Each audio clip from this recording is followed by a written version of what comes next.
Assalamualaikum warahmatullahi wabarakatuh. Perkenalkan, nama saya Olviana Paputungan, mahasiswa S1 PG PAUD semester 7 dari UPBJJ Gorontalo. Di video kali ini saya akan memperkenalkan tutorial singkat tentang simbol-simbol dasar dalam notasi balok. Untuk mengenal notasi balok, kita akan tahu dulu apa itu staf atau garis paranada. Paranada sering disebut juga dengan istilah sangkar nada, karena paranada ini adalah tempat di mana notasi diletakkan. Garis paranada ini terdiri dari 5 garis dan 4 spasi. Kelima garis itu antara lain garis 1 yang terletak di garis yang paling bawah, kemudian naik ke garis 2, garis 3, garis 4, dan garis 5. Sedangkan keempat spasi itu adalah spasi 1 dihitung dari spasi paling bawah, kemudian naik ke spasi 2, spasi 3, dan spasi 4. Garis dan spasi itulah yang digunakan untuk meletakkan not atau notasi. Notasi yang terletak di garis atau spasi yang lebih tinggi berarti memiliki nada yang lebih tinggi.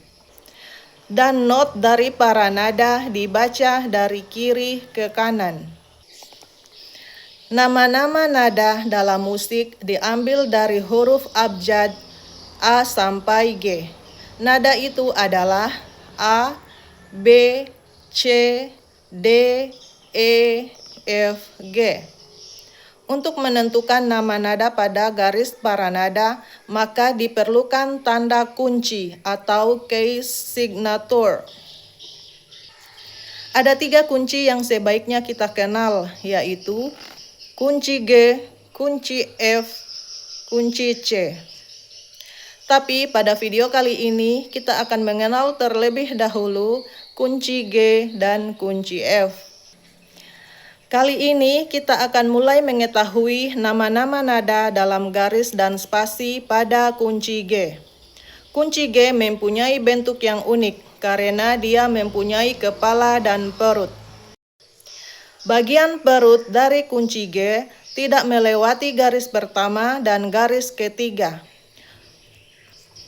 Kunci G berpusat pada garis kedua, maka dari itu garis kedua diberi nama garis G dalam penulisan notasi balok.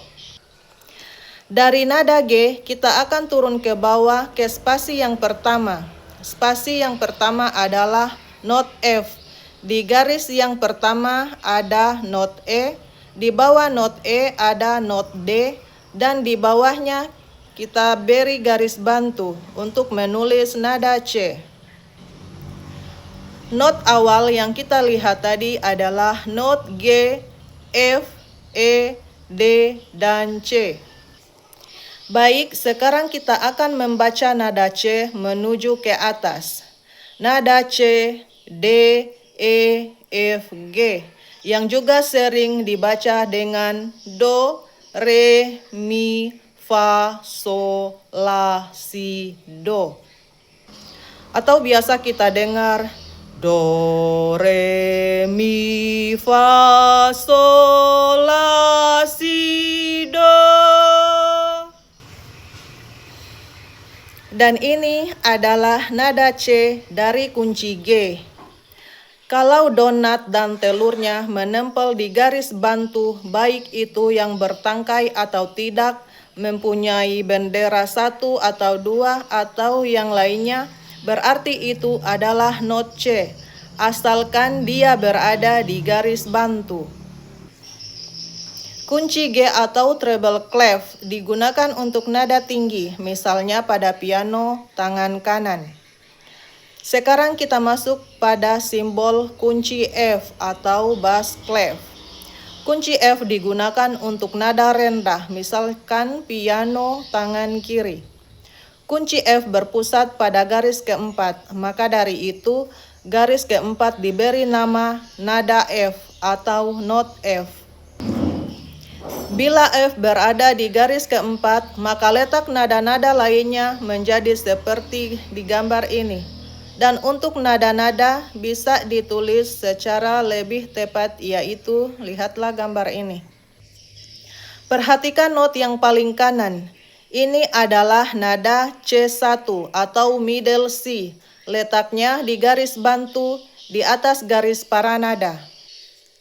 Nada Si1 atau middle C pada kunci G sama dengan Si1 atau middle C pada kunci F. Pada kunci G, Si1 terletak di bawah garis paranada. Pada kunci F, C1 terletak di atas garis paranada. Dengan demikian, kunci G dan kunci F bisa disatukan atau digabungkan. Dan inilah bentuk penggabungannya yang disebut grand staff. Bentuk seperti ini yang digunakan pada notasi piano. Sekarang kita akan mengenal bentuk not, nilai-nilai not, dan tanda diam. Ini bentuk gambarnya. Yang pertama, not penuh. Not penuh mempunyai bentuk seperti kue donat. Not penuh bernilai 4 ketukan. Jika Anda menemukan simbol ini dalam satu bar, berarti Anda harus membunyikan satu nada selama 4 ketuk lamanya. Sekarang kita akan berkenalan dengan tanda istirahat. Tanda istirahat ini juga bernilai 4 ketuk. Jadi, jika kita menemukan tanda ini dalam satu bar, maka Anda harus diam atau istirahat tanpa membunyikan nada apapun selama 4 ketuk. Kenali gambarnya. Yang kedua, not 1/2. Bentuknya seperti donat tetapi mempunyai tiang di atasnya. Not ini mempunyai nilai 2 ketuk dan Anda harus membunyikan nada selama 2 ketuk lamanya. Seperti gambar ini. Tanda istirahatnya pun begitu. Kamu pun harus istirahat atau diam selama 2 ketuk lamanya. Yang ketiga, not 1/4. Not 1/4 mempunyai bentuk seperti telur tetapi mempunyai tangkai di atasnya. Not ini mempunyai nilai 1 ketuk. Anda harus membunyikan nada selama 1 ketuk lamanya. Tanda diamnya pun bernilai 1 ketuk. Jadi, jika menemukan tanda diam not ini, maka Anda harus istirahat selama 1 ketuk lamanya. Yang keempat, not 1/8. Not ini mempunyai bentuk seperti telur. Ada tiangnya. Hanya saja pada tiangnya ditambah 1 bendera. Not ini bernilai 1/2 ketuk. Jadi Anda membunyikan nada selama 1/2 ketuk lamanya. Tetapi jika ada 2 not yang bernilai sama, yaitu not 1/8, maka bentuk not ini pun berubah seperti gambar yang ada di sebelah kanan yang bertuliskan BEM. Tanda istirahatnya pun sama, bernilai 1/2 ketuk. Jika Anda menemukan simbol ini, maka Anda harus istirahat selama 1/2 ketuk lamanya.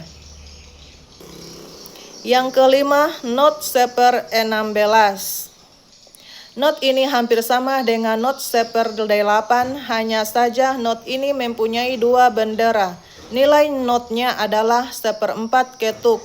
Anda membunyikan nada selama 1/4 ketuk lamanya. Not ini juga dapat berubah bentuk seperti not 1/8. Hanya saja perubahannya dengan menambahkan 2 garis horizontal untuk menyambung tiang antara nada yang satu dengan yang lainnya selama mempunyai nilai ketuk yang sama, yaitu 1/4 ketuk. Tanda diamnya pun sama, Anda harus berhenti selama 1/4 ketuk. Yang keenam, not 1/32. Not ini mempunyai 3 tiang bendera. Not ini nilainya adalah 1/8 ketuk lamanya. Bentuknya pun dapat berubah seperti ini. Tanda diamnya pun sama. Anda harus istirahat atau diam selama 1/8 ketuk jika menemukan tanda diam ini. Demikianlah penjelasan singkat dari saya tentang simbol-simbol dasar dalam notasi balok. Semoga bermanfaat. Wassalamualaikum warahmatullahi wabarakatuh.